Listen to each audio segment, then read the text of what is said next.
How long have you been doing caricatures, Gavin? So I've been doing caricatures maybe since COVID. I was a massive fan of art as a kid. Took art at school, really loved it, loved drawing, but sort of felt like I hit a wall at a certain point. At the ripe old age of 16, I was like, oh, I don't know where I'm going with this. It's just not improving. And then life got in the way. I stopped drawing and started doing various other bits and pieces. And then COVID hit, got myself an iPad, just started to draw. I'd I'd started just doing little fun, very quick sketches of my friends, and they were awful. They were terrible, terrible drawings, but I really enjoyed it. And from that, I set up a little page called My Awful Drawings, and that's what kind of kept me going Oh, for a long time. okay. So I was doing awful drawings of people, and slowly that went from being awful drawings of people to kind of being caricatures of people. I think I Yeah. think foolishly I had assumed back in the early days that caricature would be a not easy option, but you're kind of like, oh well, I'll just go for caricature, which was naive of me. But it was such a fun journey. I Yeah. um I went from pretty much starting off again at stick figures and little sort of circles for faces and awful scratchy lines to get into Yeah. where I am now. And I'm quite pleased with where I am now. Is this your real job or is it just a hobby? I mean, what is a real job in today's society? Who knows? But for me, this is a hobby that sometimes makes me a little bit of extra money on the side. So I'll do Yeah. commissions.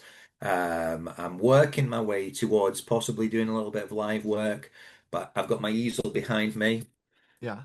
somewhere.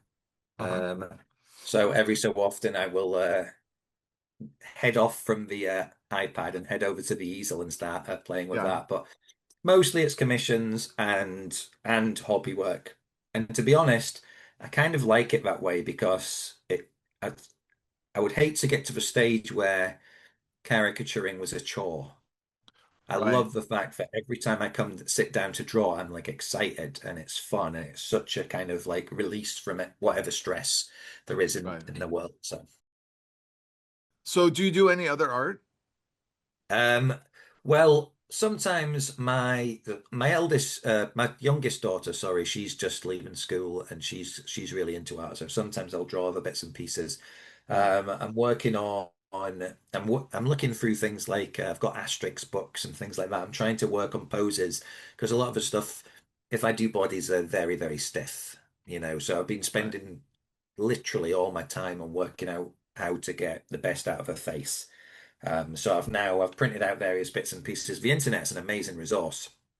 So Yeah. different pose sheets and that kind of thing. And every so often, when I can motivate myself to come away from doing what I really enjoy, which is drawing the face and the shoulders and all that kind of thing, I'll do a little bit of work on posture and that. But Yeah. I've got to be honest, caricature is completely my bag. I'm not Right. really. I don't think I'm ever going to sort of. Well, who knows what the future holds, but I can't see myself sitting on a hilltop drawing a landscape or anything like that. No. Do people ever get mad at you when they see your sketch? So no one has the audacity to get mad at me because obviously I'm a massively intimidating character. Of You can course. just by looking at me, you can see that people would be like, better not mess with that guy. He's clearly tough. But I have, yes, yeah. I've certainly had rejections of my caricatures and things like that.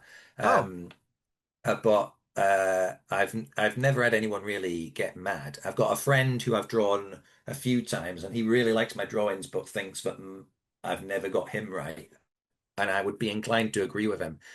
It's not that he's got a boring face; he's just got a face I haven't quite worked out how to caricature yet. But I don't get. I don't I don't worry about people getting mad, and I will use like Earth's World references or whatever, and I will right. happily try and push it as far as I can. Because the way I look at it is that if you've taken the time to draw someone, whether they've asked for it or not, you've kind of gone, right, I've put this amount of time and effort into developing this skill, this amount of money into developing it, and I've Yeah. seen your face, and it has inspired me to create a piece of art. And Right. in no way is that insulting to you. If you are offended by it, it's not my intention, and I'd probably apologize because that's not the case. But someone got Right. mad, sweep the leg. Sweep the leg. Have you ever drawn anybody famous? So I work in telly and I do love conventions. I go to conventions to meet different celebrities. Most recently, I went to Liverpool and I met an actor called Yuji Okamoto who plays Chosen in the Cobra Kai and Karate Kid franchise. And I Uh-huh. gifted him some stickers that I had pre-drawn Cool. and he loved them. Yeah, he was very impressed with that. He signed Nice. my poster, which is just over that shoulder there. Um, and he put a little Japanese inscription on it, which I'm going to get on my black belt when I get that eventually. I've Wow. got pictures of William Zabka. There's Yuji, and there's Ralph up at the top there. How do I work out how? There we go. And you There we have a go. little plaque that you created for these. Yeah. Well, yeah, I got it from through the convention. I've also, full disclosure, these amazing caricatures that are on the wall are not mine. Wow. They're Cobra Kai related from a chap called Mike Giblin, who I think is based in the Northeast somewhere, and Yeah. is one of my many respected favored artists. So What is the craziest caricature that you've ever drawn? Or what is the craziest caricature experience that you've had? good question. I really enjoy caricature because what you're trying to do with it is take the essence of somebody and represent it. And if you're doing that in a live environment, you're trying to find the fewest well choreographed lines that really capture that person. If you're Yeah. doing it in a commission, depending on what the person's after, you can really push that, and you're kind of going, right, what is the essence of this person, but how do I really nail it and exaggerate it without distorting it and Yeah. make it something that is amazing. So you know the sort of bi-monthly competition that ISCA run on Facebook, and Right. AJ Jensen was one of the subjects there, and I think I drew him Yeah. about 4 or 5 times and really pushed it as far as I could. And he was a brilliant subject because you're kind of looking at him, and he's got quite small eyes, but also they've got pretty heavy lids, and they're quite a dominant part of who he is. Right. So you wouldn't really draw them small, despite the fact that they are quite small. So there Uh-huh. was loads of things to play with his face. People like you and I, bit too handsome, it's difficult to caricature, as I I know, say. right? So, we got like 1 minute. Okay. So what else do you have to, is there anything you want to promote? Or what do you have in the future of caricatures? Or do you want to tell people your website slash additional ways to reach out to you? Sure. Well, look, we've got Caricon, which is a caricature convention. That's coming up on the 5th of October 2026 in Glasgow.